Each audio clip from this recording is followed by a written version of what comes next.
Muchísimas gracias, Juan Pío. Después de tanta insistencia en el tiempo, voy directo al grano. El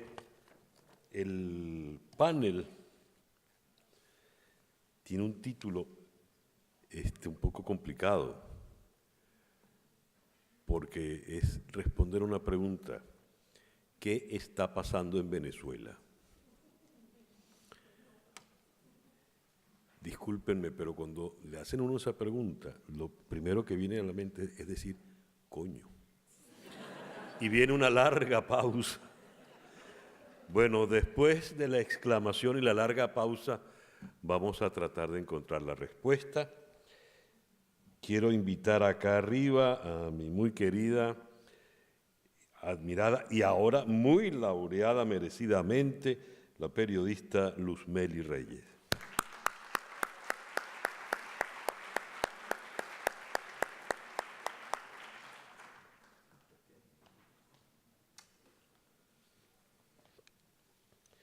Un buen amigo que nos va a dar la perspectiva económica, donde la exclamación de las 4 letras y la ñ se hace más grande, director de Ecoanalítica, el destacado economista Asdrúbal Oliveros.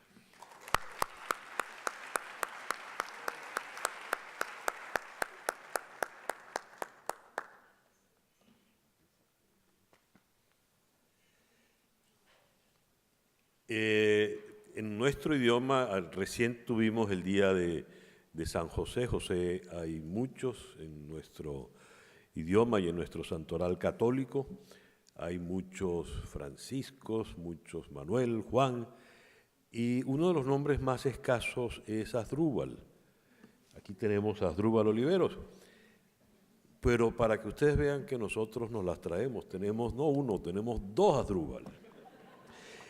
El doctor Asdrúbal Aguiar, por favor, lo invito.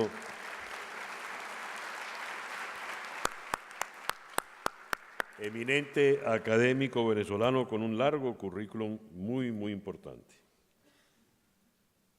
Gracias, César Miguel. Oye, qué difícil, ¿no?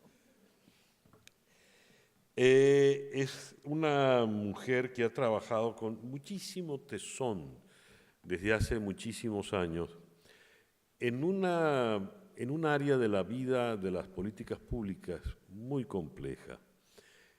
La transformación que ocurrió en el país con aquella intentona del año 92 se hizo con una bandera que luego resultó falsa, la bandera de los alzados, quiero decir, que era luchar contra la corrupción. Cuando por fin pudieron obtener el poder, 20 años atrás, se demostró que eran extraordinariamente corruptos, mucho más de lo que habían sido antes. Llevar el récord, el análisis, la cuenta de lo que ha sido esa corrupción y de lo que nos ha costado, más allá de los delitos en la moral pública, ha sido una labor titánica que ha llevado adelante el capítulo Venezuela de la ONG internacional Transparencia Venezuela. Transparencia Internacional, capítulo Venezuela. Su directora general nos hace el honor de acompañarnos hoy. Un fuerte aplauso para Mercedes de Freitas.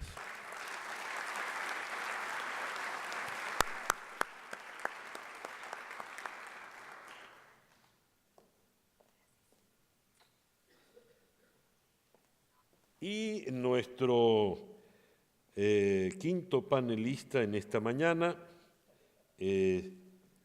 un joven dirigente político.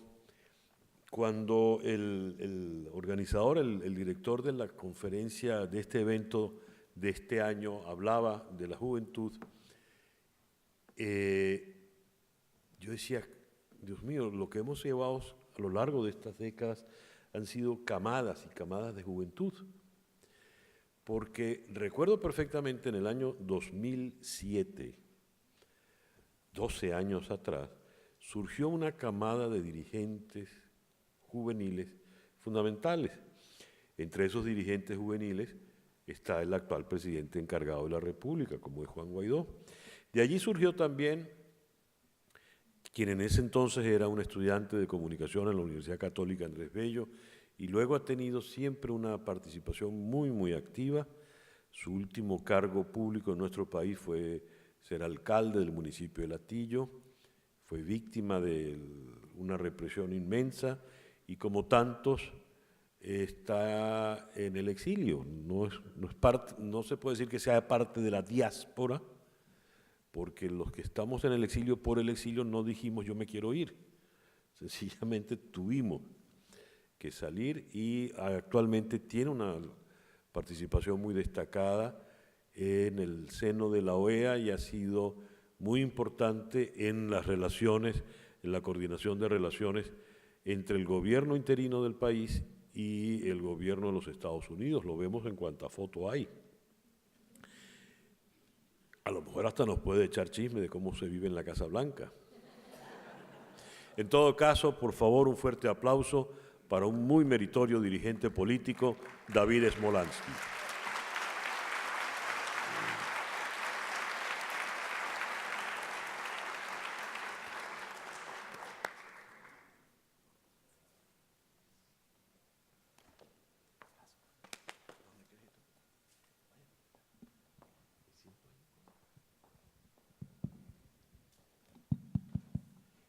Bien, vamos a comenzar.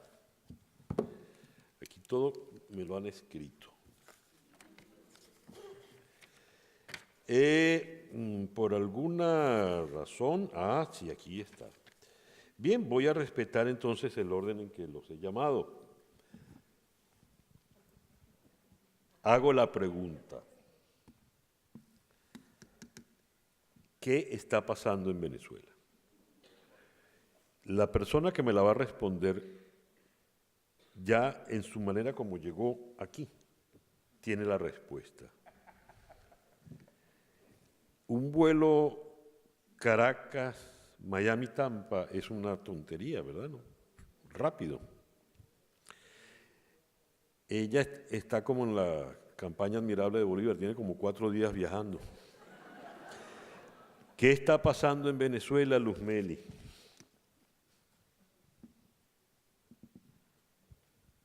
No, buenas tardes. No puedo repetir lo que dijiste esto cuando hiciste la pregunta, ¿no? Aquí dijeron… Caramba. No, bueno, primero dar las gracias por la invitación. Me siento como pez en el agua porque estoy rodeada de pura gente joven. Entonces yo siempre digo que no soy millennial, sino una analógica digitalizada. Entonces estoy feliz de estar acá con todos. Adulta contemporánea. No, analógica digitalizada. Perfecto. Muy bien. ¿Qué está pasando en Venezuela?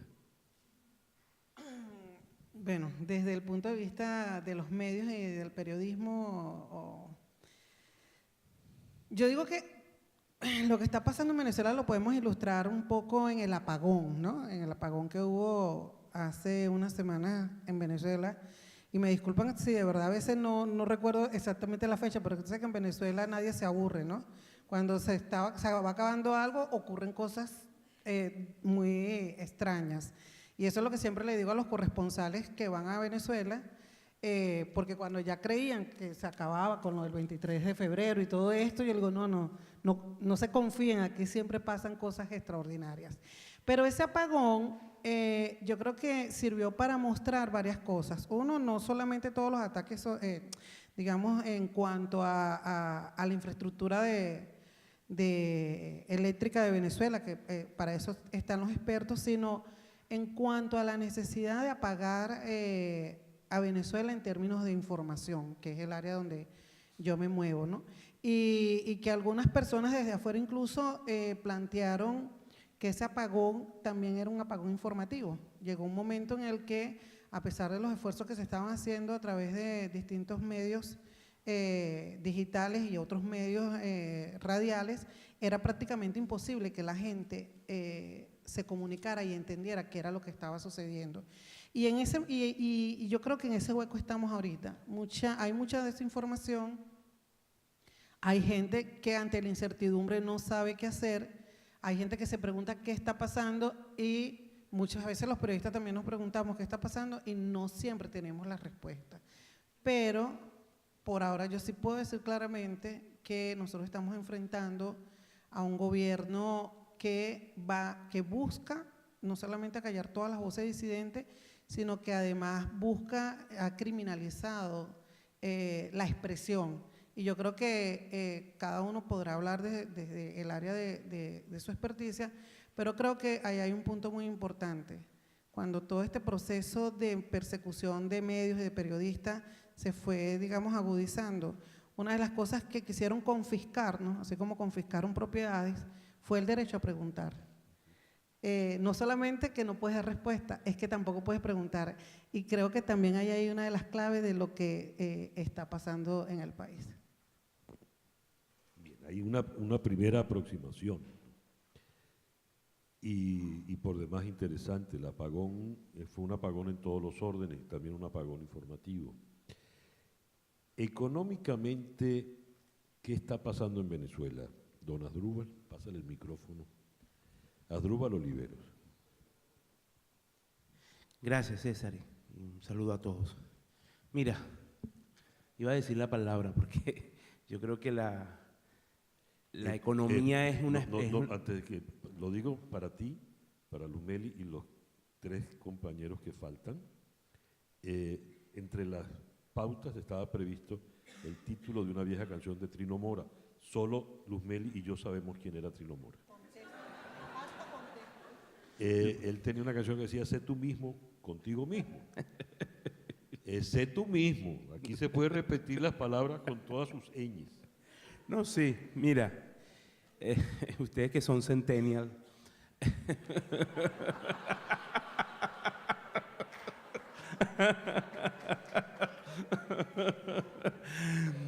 yo te diría…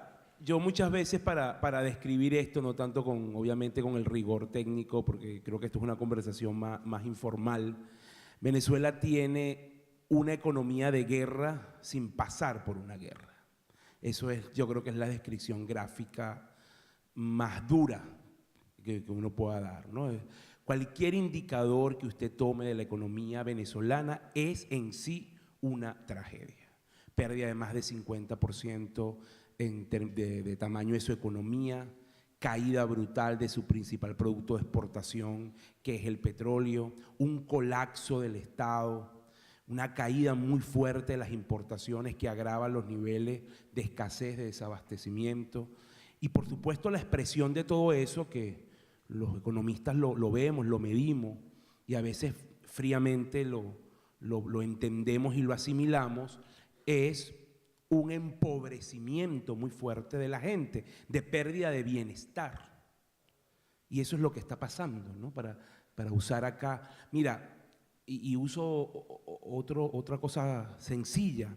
En Venezuela, las cosas más cotidianas y más simples que para ustedes no implica absolutamente ningún esfuerzo, allá es extraordinario. Por ejemplo, tomar un bus para ir al trabajo, ir a un cajero automático y sacar dinero, tener agua y bañarte, gas doméstico en tu casa, ir a un supermercado y comprar los víveres que tú requieras. Eso para la mayoría de la gente es una verdadera proeza. Entonces, la gente en Venezuela, desde que se levanta hasta que se acuesta, está en una constante batalla, va a contracorriente y se desgasta. Se desgasta. Por eso se van. Y se van en las condiciones, bueno, David lo puede decir mejor que yo, se van en unas condiciones que tú dices, ¿cómo sale la gente así?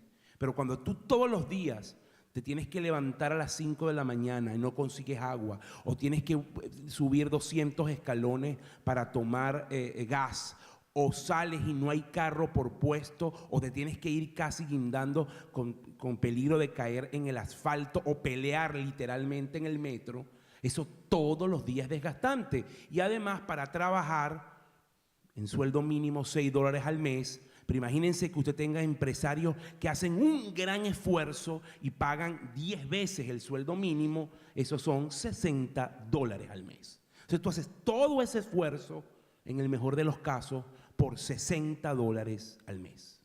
Entonces, Ahí yo creo, más allá de cualquier número que yo pudiera darles acá y que a lo mejor en la mesa específica de economía Gustavo y yo lo aterrizaremos, está una expresión de la tragedia que vive Venezuela.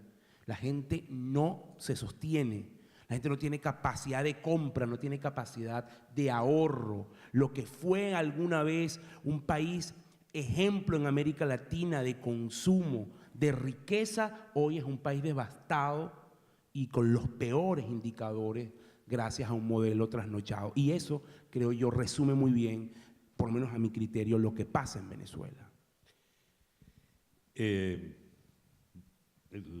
Lo que hemos padecido los venezolanos empezó siendo un problema nuestro. Pronto pasó a ser un problema de los vecinos. Después un problema continental. Nos convertimos en un incordio gubernamental. Y hoy por hoy casi pasamos a ser un elemento anacrónico de una anacrónica Guerra Fría. Y entonces Putin y Trump hablan de Venezuela. Más allá de un dicho africano, que no sé a quién atribuírselo, pero evidentemente tampoco lo dijo Churchill.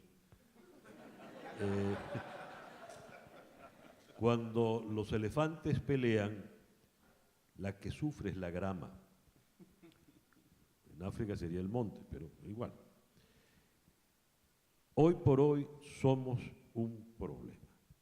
El mundo tiene que ocuparse de nosotros. Pues bien, ¿qué tipo de solución tiene ese problema llamado Venezuela para el mundo? En otras palabras, repito la pregunta, ¿qué está pasando en Venezuela que tanto le preocupa al mundo? El doctor Asdrúbal Aguiar. Quisiera comenzar con una reflexión que es obligante para situarnos en una perspectiva mucho más esperanzadora. ¿Qué está pasando en Venezuela? Está finalmente agotándose, está muriéndose una etapa de nuestra historia y está naciendo con fuerza otra etapa. Si uno revisa hacia atrás, uno se da cuenta de que siempre fuimos el alumno retardado de la historia.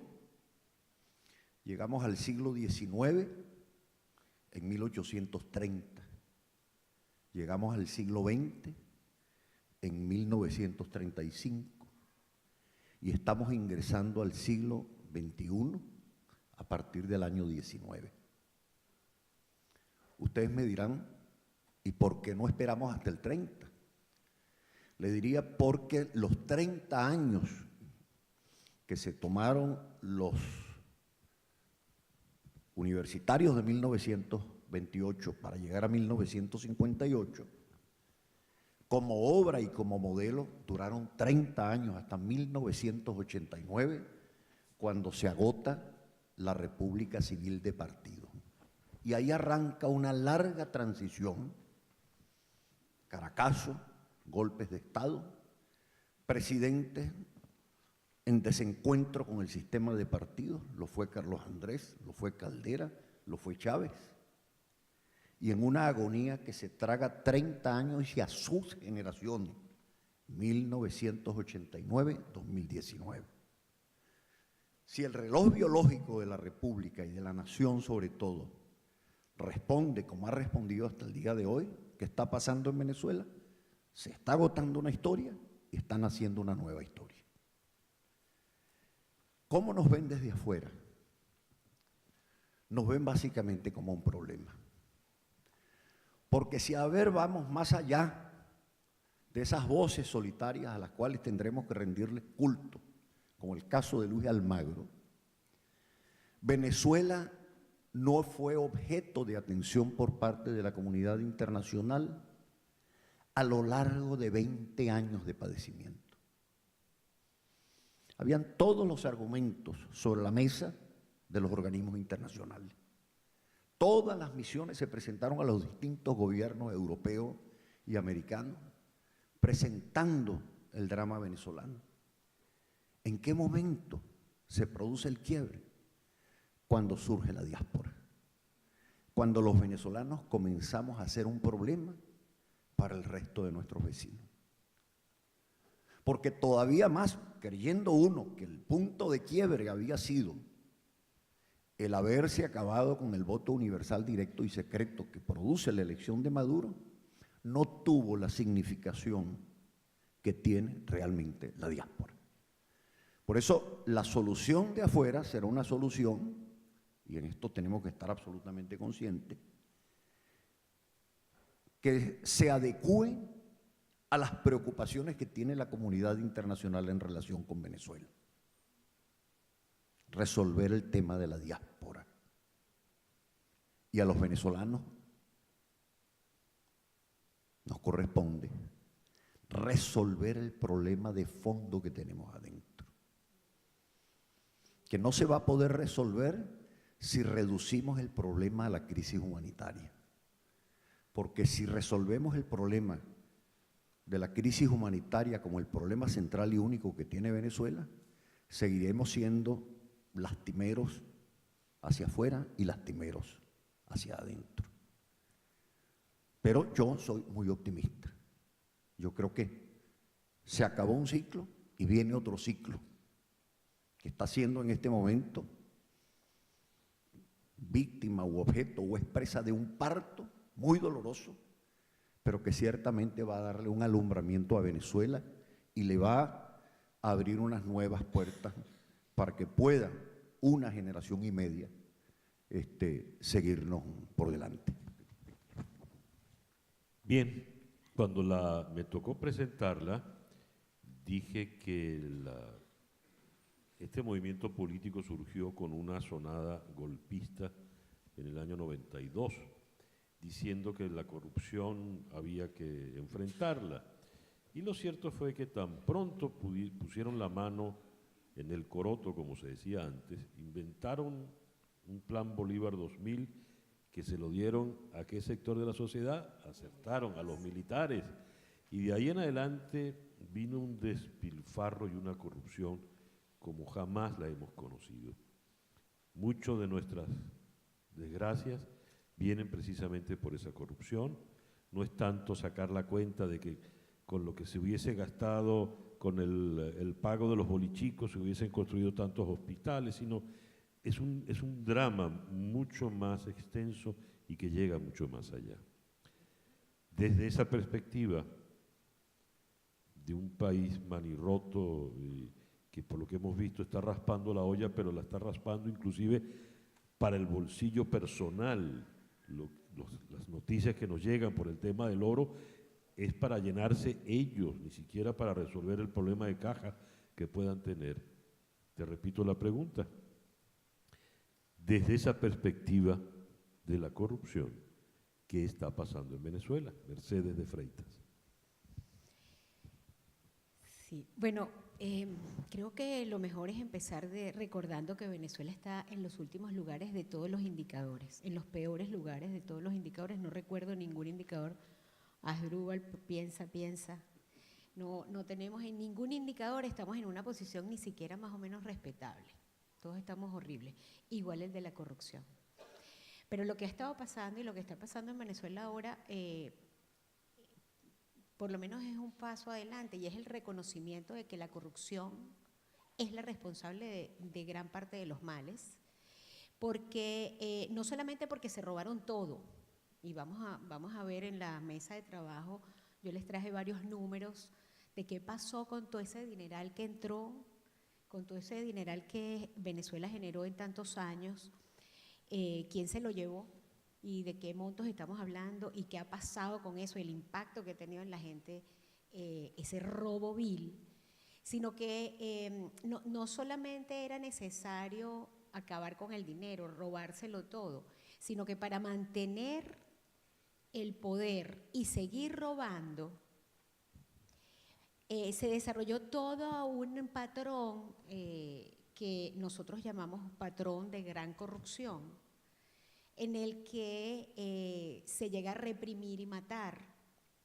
para mantenerse en el poder, porque por supuesto la protesta, la otra opción política no es aceptada, eso pone en riesgo el mantenimiento de este estado de cosas de corrupción. Por supuesto se tapa toda la información y se ataca a los periodistas porque están diciendo lo que no queremos que se diga.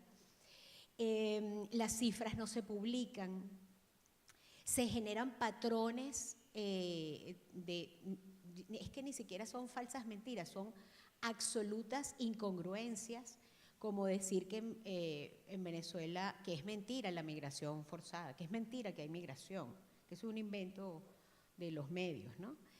Entonces, todo el patrón de corrupción que se ha venido forjando desde hace muchos años. Hay elementos de ese patrón que se ven clarísimamente desde el año 2000, desde el año 2003, hay un año hito en el tema de producción desde el sector público, que es el 2007, donde se producen las más grandes expropiaciones, confiscaciones, y que a partir de ese año todos los sectores expropiados caen. Es impresionante cuando uno ve todos los sectores, como todos es el mismo año. En el estudio que hicimos el año pasado de empresas propiedad del Estado, nos fue sorprendiendo cómo a lo largo de los meses los consultores nos iban presentando los datos y todos coincidían en que el año 2007 había sido el año de la destrucción, del acabose. Con ejemplos de Sidor, que era una de las grandes empresas del mundo, éramos de las primeras productoras de acero de buena calidad. El año anterior ganamos premio, al año siguiente no hay producción. O sea, unas cosas bestiales, a costo de la vida de los venezolanos, porque se comieron todo el dinero de alimentación, de salud, de educación, de transporte, de todos los servicios, del sector eléctrico, agua. Pero en este momento hay un importante reconocimiento de que esa es la causa, cosa que no veíamos en ninguna encuesta hace 3 años. Y la otra cosa, todo el equipo que está trabajando por la reconstrucción del país, por una transición, desde mi punto de vista, democrática para lograr cuanto antes una salida real, están considerando que hace falta un cambio tan profundo y del mismo tamaño que esa gran corrupción. Creo que va a ser difícil porque yo amo a David y él no es así, él es uno de mis alumnos preferidos. En la alcaldía, esa alcaldía que es mi alcaldía de Latillo, él hizo un trabajo en temas de transparencia, era su bandera, fue tu bandera, ¿verdad? Pero ahí sabemos que los políticos llegan al poder y quieren quedarse, no sé por qué. Y creo que vamos a necesitar trabajar todos, y esa es una de mis primeras invitaciones, en estar recordándole todo el tiempo a quien sea que esté en el poder, que el dinero público es de todos. Muy bien, vamos entonces a entrar en el tema político propiamente. He sido testigo presencial de algo extraordinario que ha ocurrido no solo en estos últimos meses, sino que viene ocurriendo desde hace ya un buen tiempo. Las diferencias partidistas, me parece que pueden existir todos los partidos que gusten y tienen todo el derecho. Las diferencias partidistas, sobre todo en esa generación llamada del 2007, han quedado guardadas en el último de los bolsillos o en la última de las gavetas. No he visto para nada, desde hace mucho tiempo, esas mezquindades tradicionales que habían entre la gente de este partido y la gente del otro partido. En el caso puntual de lo que está aconteciendo en el país, en la presidencia interina de Juan Guaidó, todos sabemos que Juan Guaidó es militante del Partido Voluntad Popular, pero la causa de Juan Guaidó la han asumido como propios militantes de Primero Justicia, militantes de Un Nuevo Tiempo y de tantos otros grupos políticos, lo que llaman chavismo disidente, en fin. Y eso habla muy bien porque nos dice que el país, sus urgencias, están por delante de cualquier otro interés mezquino o partidista o parcial. Hago esta aclaratoria porque hay algo muy singular de nuestro próximo invitado. Si bien forma parte de esa apertura, si bien forma parte del movimiento del 2007, resulta que David es de BP y es amigo personal de Juan Guaidó, porque se iniciaron juntos en la brega política. Y además vive en el exilio en los Estados Unidos y ha tenido una labor importante desde Washington con Luis Almagro en la OEA y la migración, de forma tal de que la visión del hecho, del momento político actual de nuestro país, que nos pueda dar David, es privilegiada sin duda alguna. Dicho lo anterior, te formulo la pregunta: ¿qué está pasando políticamente hablando en Venezuela? Mira cómo se voltean todos a verte, David. David Esmolanqui. Gracias, César, y bueno, gracias a Plan País por la invitación. Es un privilegio estar acá. Yo quisiera contestar esa pregunta con otra, que era qué estaba pasando en Venezuela el 1 de enero de este año, hace poco más de 2 meses. Era un país sumergido en la depresión, era un país sumergido en la desesperanza, era un país sumergido en malas noticias, era un país donde lo único que se hablaba era la gente que se ha ido y cuáles son mis planes para irnos. Y realmente, pues, la nación se sentía en un túnel completamente oscuro donde no había ni la más mínima chispa de luz. ¿Y qué hay 12 semanas después? Hay un presidente encargado que representa el sentimiento democrático y libertario de la inmensa mayoría de los venezolanos. Un presidente encargado que además está bañado en legitimidad porque todo se ha hecho a través del Parlamento, que es la única institución legítima, democrática, electa por la mayoría de los venezolanos en 2015. Un presidente encargado que está bañado en legalidad porque todo lo que se ha hecho está en la Constitución. Y un presidente encargado que está bañado en reconocimiento internacional cuando 54 países dicen Juan Guaidó es el jefe de Estado de Venezuela. Y eso es lo que está pasando en el país. Cuesta mucho a veces asimilarlo porque han sido 20 años de malas noticias, de angustias, de preocupaciones, de persecuciones, de encarcelamientos, de torturas, de violación de derechos humanos. Pero yo siempre, en estas semanas hago esa reflexión. Pensemos un momento cómo recibimos el Año Nuevo. Quienes estemos desterrados y quienes estén en Venezuela. ¿Cómo fue ese Año Nuevo? ¿Cómo fue recibir el 2019? ¿Y cómo estamos hoy? Entonces, en mi opinión, lo que está pasando en Venezuela es algo completamente sui generis, excepcional, inédito. Es una disputa real de poder.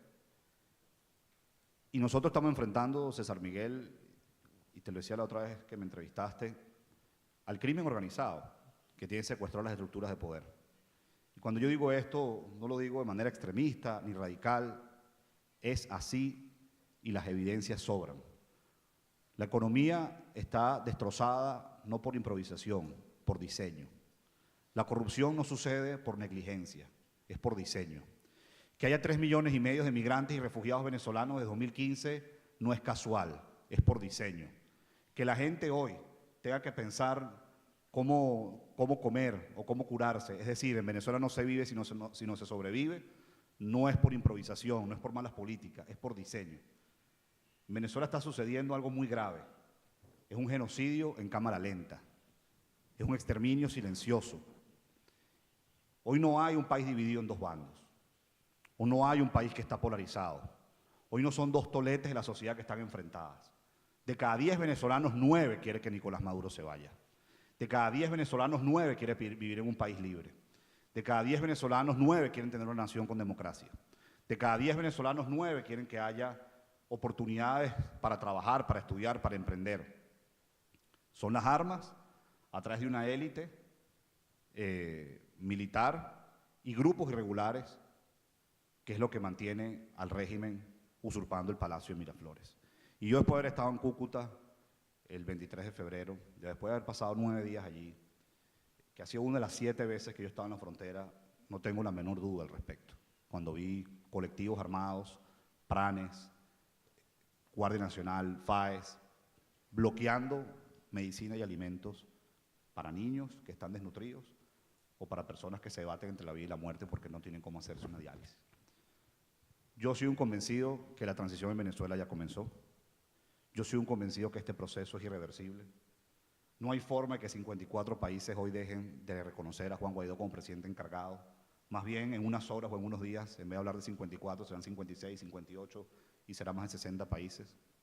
No hay forma de revertir que ya tengamos representantes en distintos países que son los embajadores del gobierno interino. No hay forma de revertir que hoy tenemos un gobernador en el Banco Interamericano de Desarrollo. Y no hay forma de frenar que los activos de la nación están siendo recuperados por el presidente encargado, Juan Guaidó. Ahora viene la etapa más difícil. Mi responsabilidad es decirles que sí. Yo no vengo aquí a hacer ni demagogia, ni a ganar aplausos, ni decir cosas bonitas. Viene la parte más dura, posiblemente es la parte más dura. Viene la parte de desmantelar el crimen organizado si queremos ser libres. Viene la parte de resquebrajar esas estructuras de poder que han sido usurpadas para que todos nosotros, quienes estamos en contra de nuestra voluntad viviendo afuera, podamos volver. Y que es una parte donde los venezolanos tenemos una gran responsabilidad manteniendo las calles activas, organizadas, con asambleas, con cabildos abiertos, con protestas, siempre pacíficas y no violentas, porque si algo hermoso ha tenido Venezuela es que por 20 años hemos salido a la calle y nunca se nos ha ocurrido irnos a las montañas a la lucha armada. Nosotros creemos en la protesta pacífica y no violenta, pero en un mundo globalizado, ante una dictadura que dejó de ser una amenaza a los venezolanos, se requiere el apoyo de la comunidad internacional, porque como bien explicaban, el régimen de Maduro hoy no solamente afecta, amenaza a los venezolanos, sino el régimen de Maduro se ha convertido en una amenaza para la región. Y la región no puede seguir permitiendo que Venezuela sea un territorio que proteja al ELN, a grupos paramilitares, a grupos irregulares, que simplemente sea un santuario de terroristas mientras la gente se muere de hambre por falta de comida y por falta de medicina. Ahora bien, todo lo que se haga ahora hay que hacerlo de manera responsable, con seriedad, con madurez política. Aquí no hay aspiración individual que valga. Aquí no vale un tweet que tú no tenga 20.000 retweets o un post en Instagram que no tenga 10.000 likes. Porque si algo me enseñó a mí 2018, San Miguel, estando en el exilio, que como bien decía Juan Pío al principio, fue un año de desierto absoluto, ¿no? El año pasado fue un año de desierto absoluto. Muchas de las cosas que se empezaron a hacer desde el exilio, muchas reuniones de alto nivel que había, que no se comunicaban, que no se declaraba a medios, que no se expresaba, están dando resultados ahora. Esos 54 países no es que surgieron del 23 de enero en adelante. Eso se venían trabajando desde el año pasado. Y así como eso es un ejemplo de cosas que se venían trabajando y que hoy estamos viendo los resultados, hay otras cosas que también se tienen que trabajar y que Dios mediante se verán los resultados próximamente. Maduro está acorralado, Maduro está aislado, Maduro está contra las cuerdas. Y a mí me gusta mucho el deporte y utilizando una analogía del boxeo, cuando un boxeador está contra las cuerdas hay que noquearlo. Y hay que noquearlo para que seamos libres, para que haya democracia, para que haya justicia. Y termino diciendo que si algo sueño yo, no es solamente tener una Venezuela libre y democrática. Si algo sueño yo, es que todos ustedes que están estudiando en esta universidad en Tampa, otros en Miami, otros en Orlando, otros vienen de Houston, de cualquier parte de los Estados Unidos, empiecen a abarrotar el aeropuerto de Maiquetía con aviones de regreso a casa, volviendo a su país, abrazando a su madre o a su padre, que estoy seguro que muchos los tendrán allá, de alegría y con entusiasmo de que se reencuentren, de que puedan amanecer nuevamente en Mérida, en San Cristóbal, o en Caracas, o en Maracay, y puedan desayunar una arepa en casa, de que puedan pasar nuevamente el 24 de diciembre con su familia y se puedan comer una yaca con sus seres queridos, que ya dejemos atrás los años nuevos por un WhatsApp o por una cámara de un teléfono, que nuevamente volvamos a las vacaciones, a una playa hermosa del Caribe venezolano o a las llanuras de nuestro país, y que ustedes hoy no son el futuro de Venezuela. Si algo yo aprendí, tanto que ha hablado César Miguel hoy del 2007, es que nadie nos dijo a nosotros, bienvenido al futuro, le toca a usted asumir una responsabilidad, ya es el presente. Ustedes son el presente ya del país. Ustedes ya hoy, yo estaba con Juan Guaidó hace menos de 10 años sentado así en un auditorio como ustedes, involucrado en la política, pensando cómo podemos mejorar el país, cómo podemos protestar, cómo podemos defender los derechos. Y fíjense, hay un presidente encargado de esa generación. Y Y ustedes seguramente ahí sentados el día de mañana habrá embajadores, ministros, alcaldes, gobernadores y, ¿por qué no?, también presidentes. Y hay que tomarlo con determinación, con voluntad, porque la Venezuela nos pertenece a todos. Muchas gracias.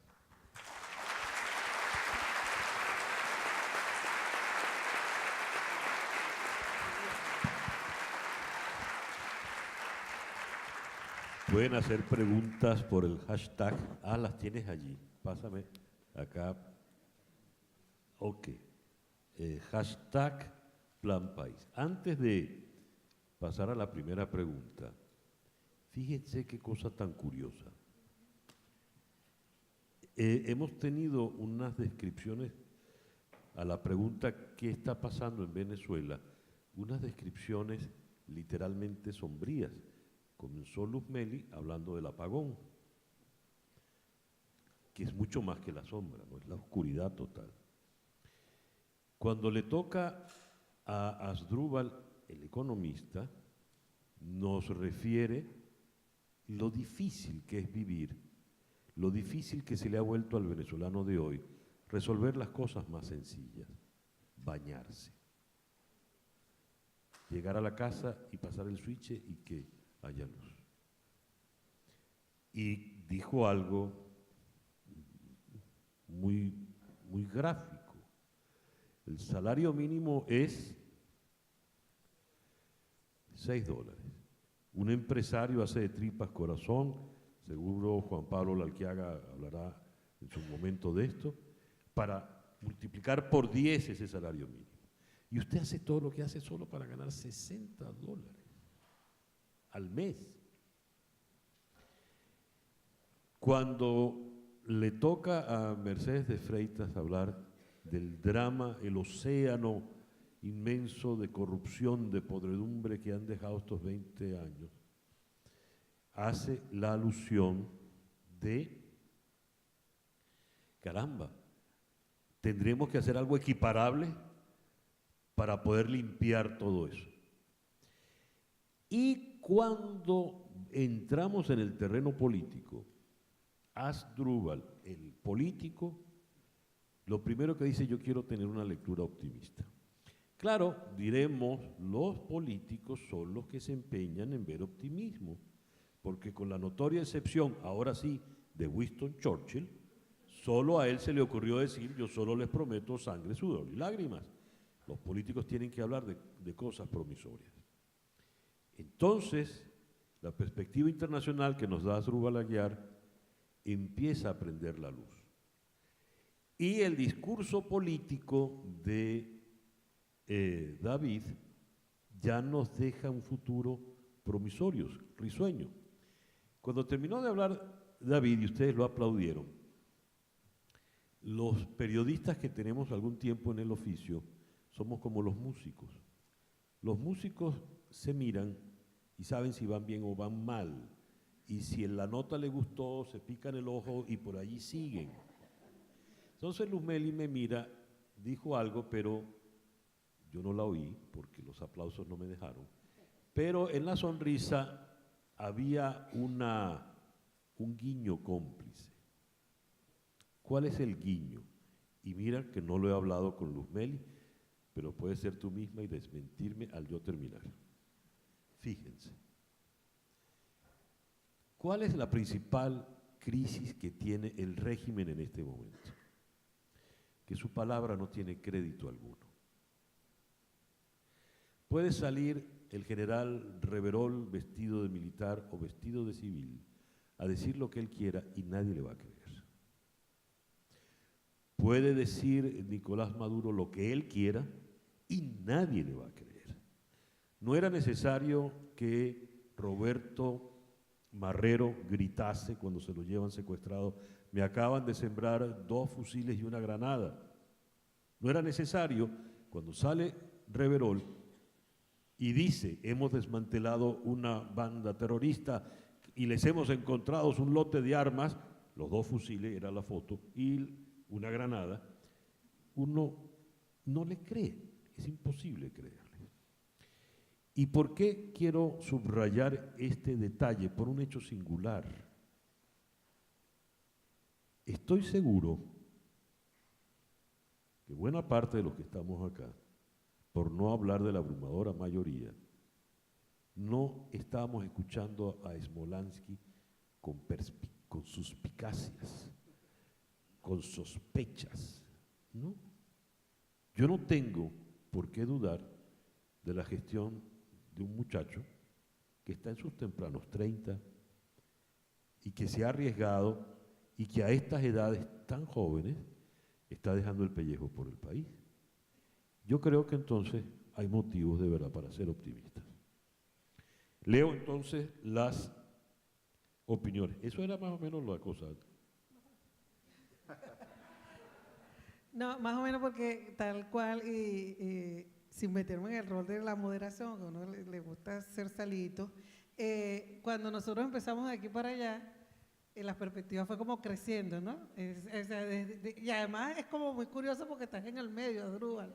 Entonces así, y termina con el discurso, porque es un discurso, David es muy bueno en eso, el discurso esperanzado, porque parte también de nosotros es, bueno, estamos aquí, esta es la realidad, o estamos viendo esto, pero no significa que nos vamos a quedar acá, ¿no? ¿Qué es lo que vamos a hacer? Y yo sí creo que, sin ser política, porque no lo soy, pero lo que hemos visto en Venezuela y se vio en el apagón es la capacidad de generar unas redes, digamos, orgánicas de solidaridad increíbles. O sea, habrá alguna historia de esas que salieron que si alguien pagaba, no sé, cobraba $10 por el hielo, pero nosotros pudimos funcionar.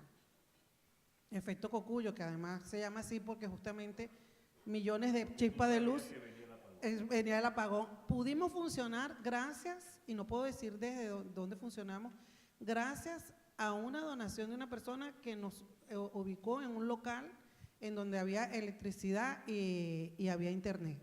Y no podíamos decir, no, o sea, no puedo decir dónde fue esto. Y no nos cobró absolutamente nada. Y pudimos funcionar ahí por lo menos un fin de semana. Y luego funcionamos en otro lado porque hubo gente que nos llevó unos teléfonos. O sea, creo que esas redes de solidaridad y de organización se han ido dando en el país y para mí esa es una de las lecciones, de las experiencias más maravillosas, pese a que bañarse, lavarse los dientes, ir para el mercado, sacar efectivo, sea muy difícil. Pero ¿qué no está siendo difícil en Venezuela? Encontrarse con alguien que te dé la mano y te ayude sin exigirte nada a cambio. A ver, las preguntas, con excepción de una que formula Armando Márquez, que es para David Smolansky, todas las demás son genéricas.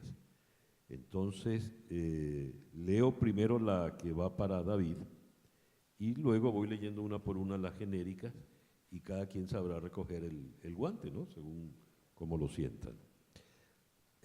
Pregunta para David Smolansky que formula Armando Márquez. Perdón, tengo que darle la bienvenida acá porque es una persona muy importante, yo lo admiro profundamente. Fuerte aplauso para nuestro Big Leaguer Francisco Cervelli, que está aquí. No, levántate, Fran.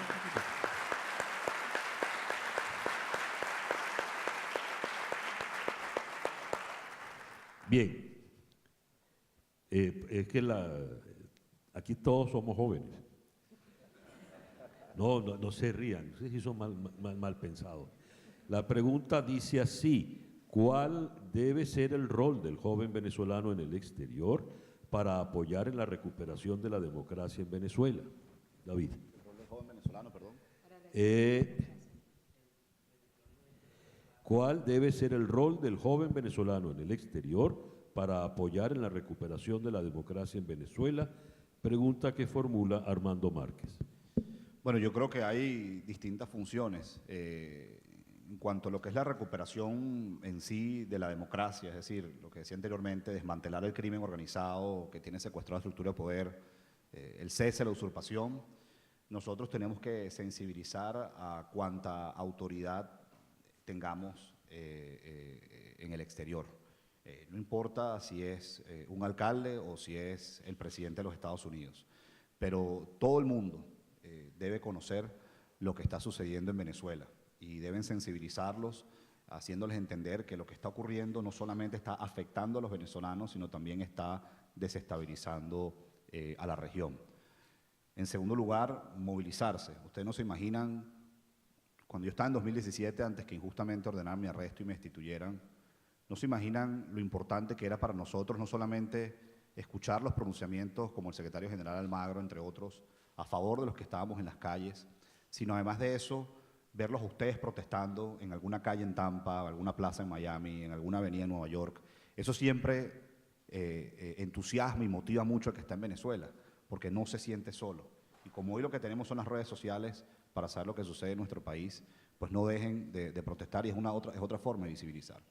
Y en tercer lugar, espacios como estos que hay que irlos formalizando hacia el gobierno interino, donde a mí lo que me ha impactado, esta es mi segunda vez en Plan País, es el talento de tantos jóvenes universitarios venezolanos en los Estados Unidos y en cualquier otra parte del mundo.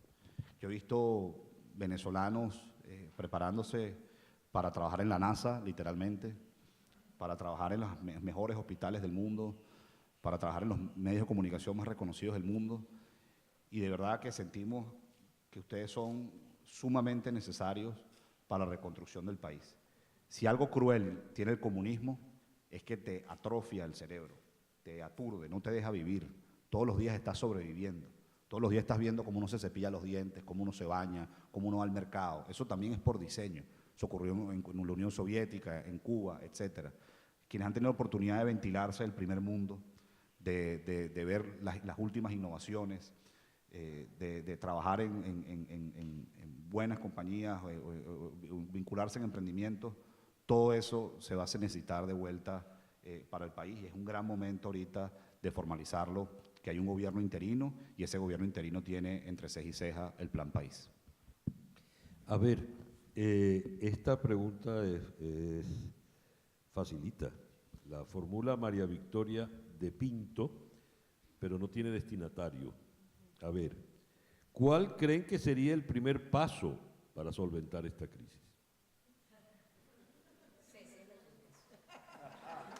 Cese de la usurpación.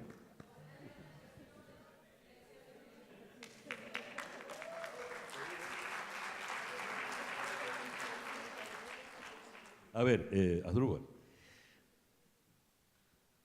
Yo lo primero que aconsejaría es que todos los que estamos comprometidos con el cese de la usurpación, que es la primera etapa, nos leamos con muchísimo cuidado los 39 artículos del decreto de la transición.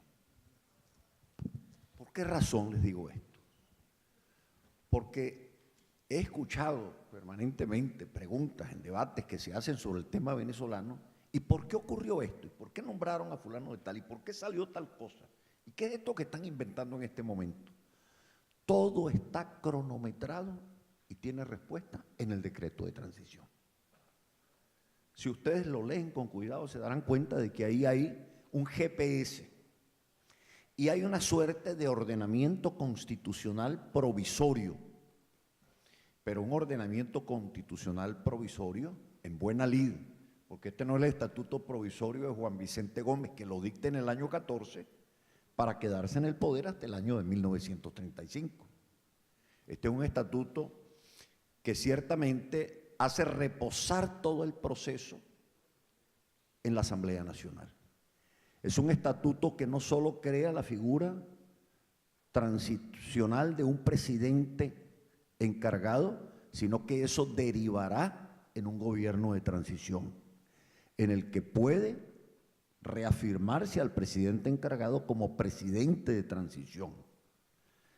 Es una suerte de relación dinámica entre el mundo parlamentario y el presidente encargado que permite darle la cara al mundo internacional, ejercer el control sobre los activos de la República y perseguir los bienes de quienes han lavado dinero o han incurrido en hechos de grave corrupción.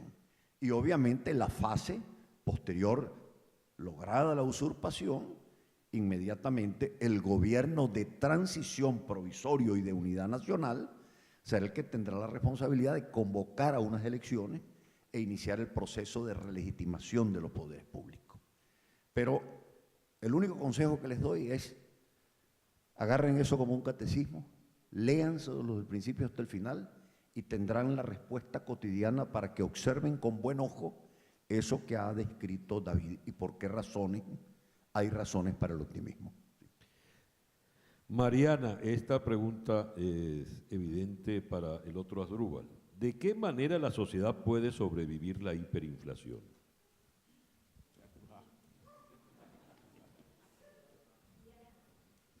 Sí, eso yo siempre digo, porque además es una pregunta recurrente de los periodistas en Venezuela, ¿no? Y siempre contesto que es de las más difíciles, porque en realidad no hay manera de sobrevivir una hiperinflación. La hiperinflación deja graves secuelas en la gente y en la sociedad. Son sociedades traumadas. Hay un antes y un después de una hiperinflación, porque es un proceso de destrucción acelerado de algo que tú en principio no controlas. Ahora, hay algunos elementos, Luz Meli hablaba de la solidaridad, hay otros factores donde la gente intenta sobreponerse a un proceso que ha durado bastante, digamos, 15 meses en hiperinflación y contando, con tasas muy agresivas, a pesar de que en estos último mes y marzo ha retrocedido un poco. Y una manera ha sido la dolarización informal, caótica que ha ocurrido en la economía venezolana. Entonces, usted hoy en Venezuela tiene una especie de dos clústeres, dos grupos. Por un lado, todavía una mayoría importante que vive con bolívares, que se empobrece cada día, y por otro, un grupo creciente que empieza a relacionarse y a trabajar, a hacer sus transacciones en otras monedas. Y eso, de alguna forma, les da algo de margen de maniobra. Tampoco es que resuelve el problema, porque en una economía en las condiciones de precariedad, de depresión, de aislamiento que vive Venezuela, la vida en dólares es extremadamente costosa en comparación con otros países y en comparación con los ingresos que tiene la gente. Entonces, eso está ocurriendo, esos dos fenómenos están allí. La encuesta Gallup, les pongo el dato, decía que en 2012 solo 5% de las transacciones en Venezuela se hacían en divisas y refleja para diciembre de 2018 que el 35% de las transacciones son en dólares. Se está creciendo y en el apagón lo vimos.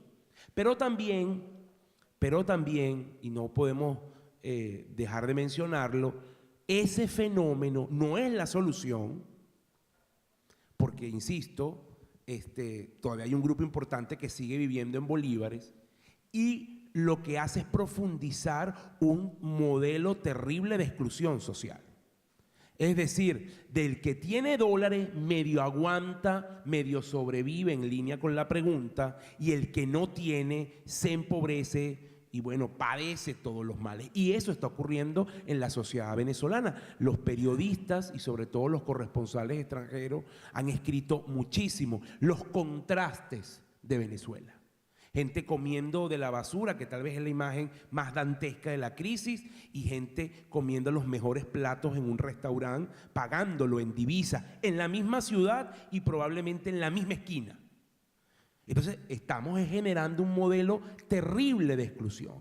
Y para terminar, César, te diría, mira, hay que salir de este modelo, hay que cumplir los 3 pasos, porque es que no hay forma de sobrevivir la hiper. Uno lo dice tal vez para intentar dar ánimo, pero es que eso no existe. La hiperinflación es el estadio final y más agresivo de deterioro que tiene una economía. Y ya cuando llegas ahí, estás imbuido en un proceso de destrucción del cual solo se sale tomando los correctivos necesarios, que no los va a hacer Maduro y los tiene que hacer un nuevo gobierno. Y ese para mí es el punto final de ese proceso, o el inicio de otro, ¿no? Muy bien. No quiero limitarles, pero nos quedan pocos minutos y hay preguntas muy interesantes. Alguna pregunta muy fácil de responder. La plantea Oscar Américo. En realidad, él hace 3 preguntas en una. A ver quién la va a responder. Intervención militar extranjera, golpe de Estado militar, ¿se van o los sacan?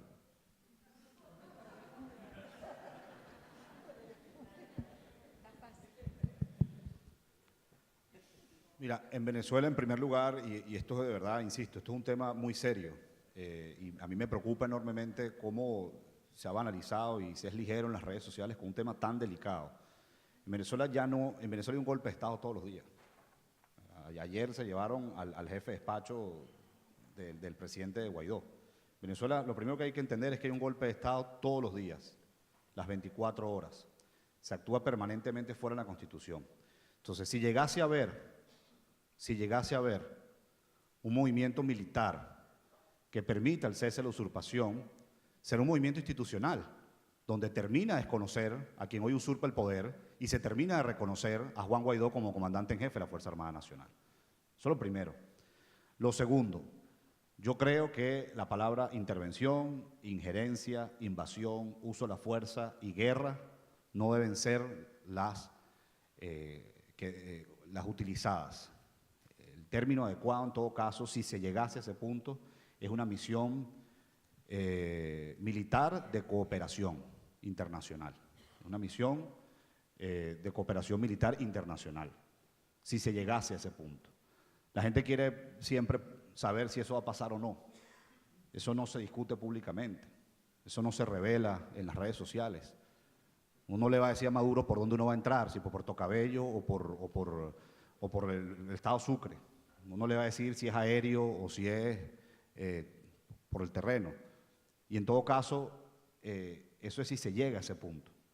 El presidente Guaidó ha sido muy claro, allí hay una ley de amnistía y todo civil y militar que quiera contribuir a restituir la democracia, ahí están bienvenidos. Ahí hay cerca de 1.000 militares y 1.000 soldados y policías en territorio colombiano. Pero en todo caso, desde el punto de vista pedagógico, intervención, injerencia, invasión, guerra y uso de la fuerza no son los términos apropiados. El término apropiado es una misión militar, una misión de cooperación militar internacional. Y que si se van o lo sacan, lo vamos a sacar. Los vamos a sacar. Ellos no se van a ir. Los vamos a sacar por la vía que sea.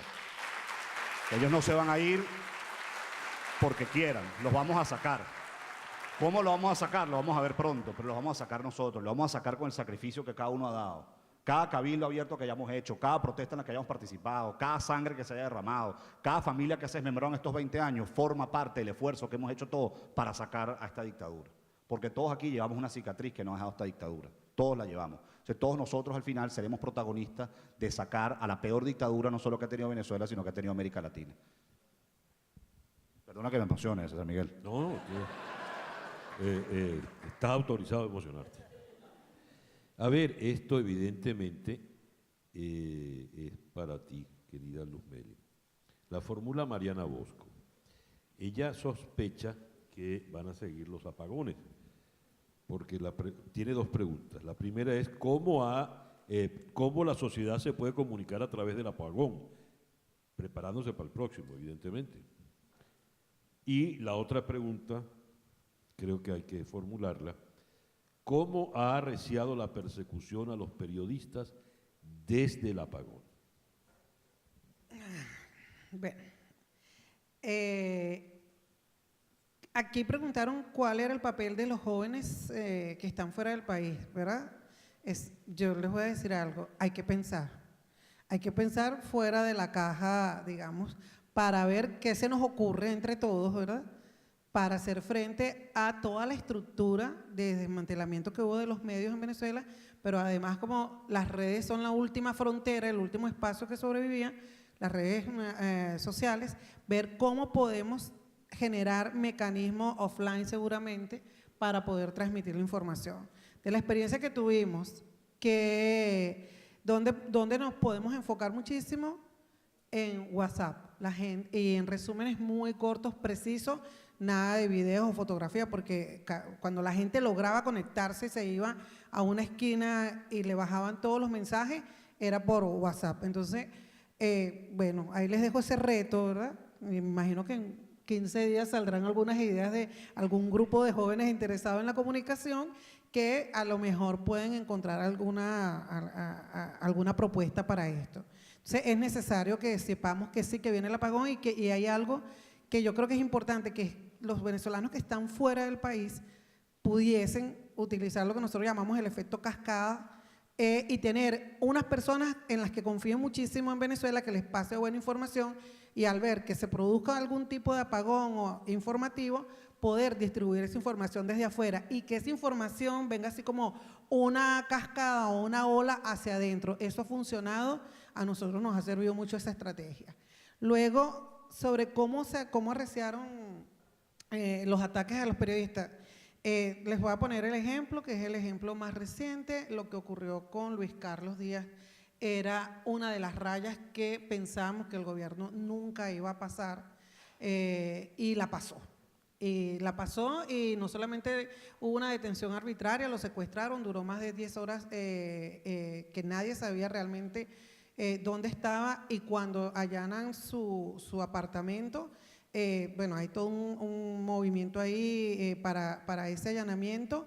Todavía seguían negando dónde estaba hasta que algunos periodistas que estábamos ahí logramos arrancarle de la boca a uno de los comisarios dónde estaba Luis Carlos. Pero además, porque lo que te hacen es perseguir para que te quedes callado, ¿no? O sea, porque la palabra se ha convertido en algo realmente, voy a utilizar esta palabra, creo que en su acepción, en algo revolucionario. Decir las cosas es realmente revolucionario en Venezuela. Decir, buscar la verdad y mostrar la verdad, eso genera mucho temor. Entonces, por supuesto que todos los periodistas, y lo dice Provea, que estamos en la cobertura y metidos en toda esta dinámica, estamos sujetos a riesgos. Pero también les quiero decir que muchos asumimos esos riesgos como parte de este oficio, nos cuidamos, trabajamos también con las redes, con un gremio que se ha ido fortaleciendo, pero sí es un poquito complicado. A ver, Merced, estas son para ti. Ariane Benítez, ¿creen ustedes que se pudiera revertir la corrupción militar venezolana a corto plazo? No pongas esa cara. Y Oscar Américo, ¿se puede recuperar lo robado? Voy a empezar por la segunda mejor. Fíjate, nosotros le pedimos al Van Center, que es el centro de pro bono de los bufetes de Nueva York, seguramente que hay abogados que también nos pueden ayudar, que nos hicieran una investigación de los casos más exitosos y menos exitosos en recuperación de activos producto de corrupción o narcotráfico u otros delitos, ¿no?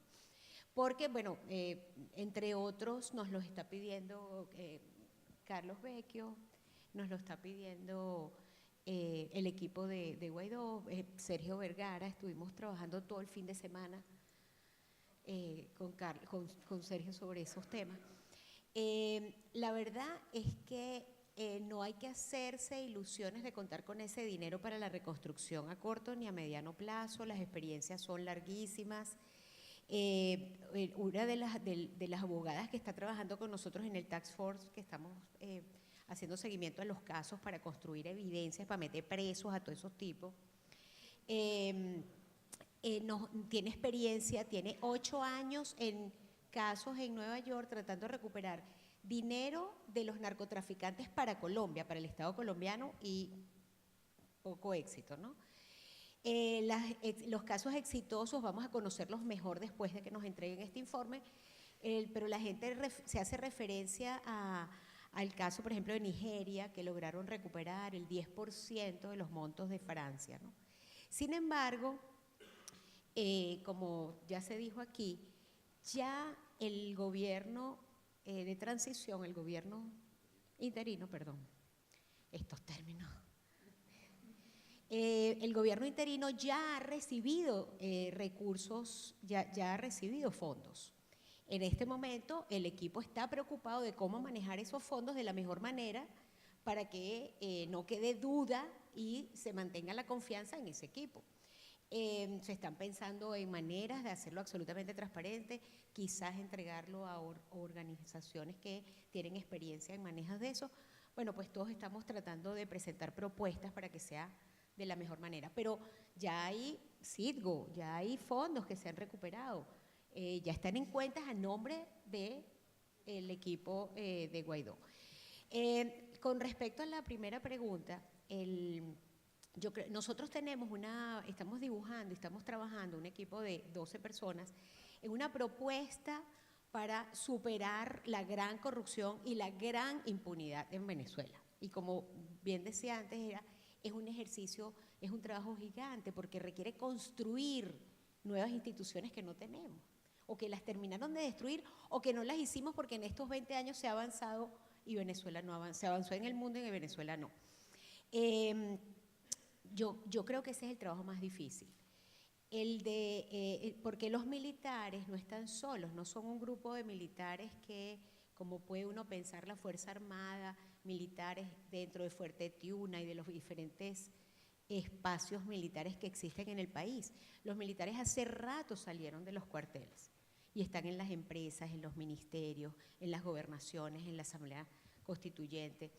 ¿Cómo haces para recuperar eso? Eso es un trabajo complejo, pero la otra, y creo que es más difícil, por lo menos porque yo desconozco mucho ese mundo, es que el vínculo que hay entre esas fuerzas, esas bandas ilegales, esos grupos armados que existen en el país y la Fuerza Armada Nacional Bolivariana, no sé si como institución, pero sí ligada a personas y generales importantes, quizás va a ser una de las tareas más importantes. Por eso es que la verdad es que sería estupendo que hubiera una gran negociación en donde se pudiera hacer un cambio importante para solucionar esos temas que tienen que ver con, bandas criminales con impacto internacional. Quedan un par de minutos y esta pregunta no sé para quién es, pero creo que es pertinente y puede resultar ilustrativa la respuesta. La formula Amílcar Fuentes. Históricamente, ¿con qué situación comparan lo que está pasando en Venezuela? Es imposible encontrar un punto de referencia. Es algo totalmente inédito porque desde el punto de vista institucional, si hablamos de instituciones, se ha producido algo novedoso, que es el desdoblamiento institucional del país. Tanto que tenemos un gobierno de facto y un gobierno constitucional, una asamblea constituyente y una asamblea nacional, un fiscal general que despacha en Caracas y otro que despacha en Bogotá. Claro, esa es la muestra de lo aberrante de este proceso y de lo inédito, efectivamente, que es y que está haciendo. No hay punto de referencia, pero sí hay una atadura que me gustaría traerla a colación por la referencia al tema militar. Ese es un tema que hay que verlo con muchísimo cuidado porque no podemos estigmatizar al mundo militar. Detrás de cada militar hay un grupo de civiles. Y el problema en Venezuela es que los civiles ha sido mucho más fácil hacerlos militares que a los militares transformarlos en hombres civiles. Hay una deriva que lamentablemente nos viene desde la independencia. El general Páez, esto se lo escribía Bolívar a Pedro Briceño Méndez, decía: qué hombre tan hábil el general Páez. ¿Por qué? Porque a los llaneros les ha ofrecido que si llegan a tener éxito, va a dividir el país completamente entre ellos. Y efectivamente, cuando se logra la empresa de la independencia, cuando en Angostura se dictan las leyes sobre reparto de bienes, era el reparto de la República como botín entre los militares. Ese fue el problema que tuvo que enfrentar el general Páez desde 1830 hasta que llega la insurgencia de los monagas. Se hacen del país dividido, distintos feudos, pasa el tiempo del gomecismo, pasa el tiempo del perejimenismo, y Marcos Pérez Jiménez, y con esto vengo cerrando, le dice a los militares: ustedes son el numen tutelar de la República, ustedes tienen la responsabilidad de desarrollar el territorio. La tragedia venía cuando iniciada la República Civil. ¿Qué hacemos ahora con los militares? En la primera fase se les tranquilizó porque tuvieron que ir a la guerrilla, y en la segunda fase la solución fue ponerlos a estudiar con el plan Andrés Bello. Y es cierto que al final, y aquí sí hablo como testigo de un proceso que se vivió allí desde el 4 de febrero, los jóvenes que hacían parte de los oficiales subalternos, la queja que tenían, y me la transmitían a mí directamente, era que en la academia a ellos lo formaban como gente honorable. Un cadete no tiene candados, me dijo, en ninguno de sus anaqueles. Pero que ellos desde adentro veían hacia los oficiales superiores, fundamentalmente comandantes y coroneles, vinculados a un proceso acelerado de corrupción por el vínculo que ellos tenían con el mundo político. Esa situación lamentablemente se agrava por una variable que no estuvo históricamente presente en nuestro país, que fue el pacto que firma en agosto de 1999 Hugo Chávez Frías con el narcotráfico colombiano. Al entrar la variable del narcotráfico, hemos tenido este deslave de maldades y de putrefacción que ha vivido la República. Por eso es que yo digo, hay que tomar en consideración que tras cada militar hay un grupo de civiles o tras un grupo de civiles hay un grupo de militares. Estos son los antivalores de Venezuela. El egoísmo, o sea, la concupiscencia del poder, la prepotencia, que nada tienen que ver con lo que ha sido nuestra historia venezolana en medio de dictaduras y de dictas blandas.